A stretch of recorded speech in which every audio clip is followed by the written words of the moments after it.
Yay. Full room, yeah. No pressure.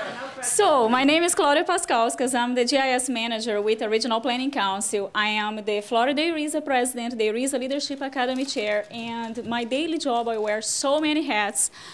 Sometimes I'm the leader, sometimes I'm the manager, sometimes I'm the follower, but what I'm here to talk with you today is really about leadership and what means being a leader.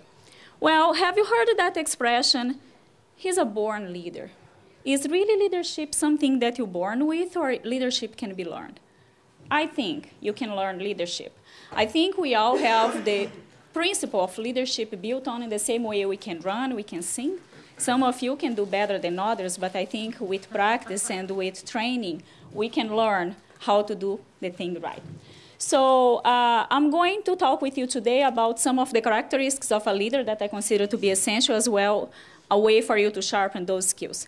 Ground rules first. Number one, you do not need to be formally designated a leader to be leading effectively. And number two, managing is completely different from leading. However, managers should be leaders.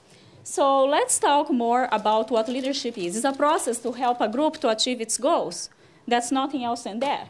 But what really makes an effective leader? Leadership is really a mix of knowledge, values, skills, and behaviors. And if we go around this full room of people that's so scary, we are going to have different opinions about basic characteristics that a leader should have. But I think we all will agree with the proper training and the proper education, we can sharpen these skills. So here are some characteristics that I consider to be essential. Passion. A leader is someone that has to have a passion for a cause that's larger than they are.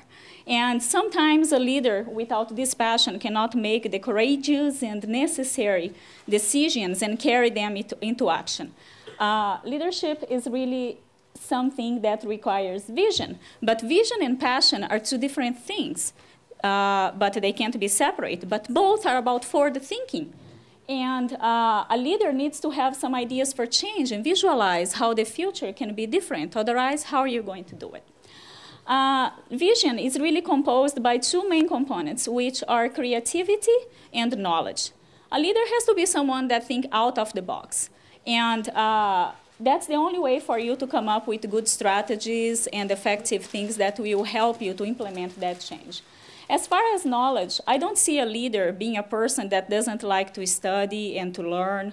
I think a leader is someone that needs to know the stuff. I don't see a person leading on a field that's completely unknown.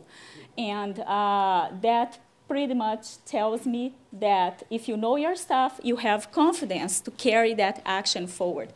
You can have great vision, you can have great passion, but if you don't have confidence, you most likely will not be there to take that action. Without action, there is no change. Without change, the leadership component is lost. So confidence is really one of the characteristics that need to be there. Can you change? I'm done with this one. Thank you. So, communication.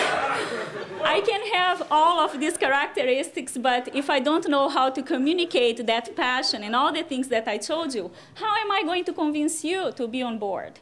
So that makes me think that sometimes the profile of a manager and a leader overlaps in certain aspects. I see a leader as a person that helps things to... A leader is a person that gets things right. No. What is that? A leader is someone that gets things right. Oh, let's forget about that. Let's not talk about planning and organization. A leader is someone that needs to step outside and help the team to plan and organize and see the big picture. And we have many other characteristics and skills that a leader has to have, but what I want you to think about is if a leader, a person, is given the right tools and the right education, it can lead effectively. It can sharpen these skills. So put your ducks in a row and use the right skill for the right job. We, GIS professionals, we are lucky that we have something called Leadership Academy, URISA Leadership Academy. And that's nothing else but a 5-day program that put together in a room IT and GIS leaders to talk about change management, return on investment, how to carry the GIS mission into the organization. Did I say return on investment already? Maybe I did. So the Leadership Academy has been taught 6 times, and we have, oops, oh my gosh, 2 more slides. And we have pretty much 1 attendee for every single state of the US, and 9 countries already have leaders that graduated from this program. The next leadership will be offered in Savannah, Georgia in June of next year. And if you want to sharpen your skills, don't be shy to join us.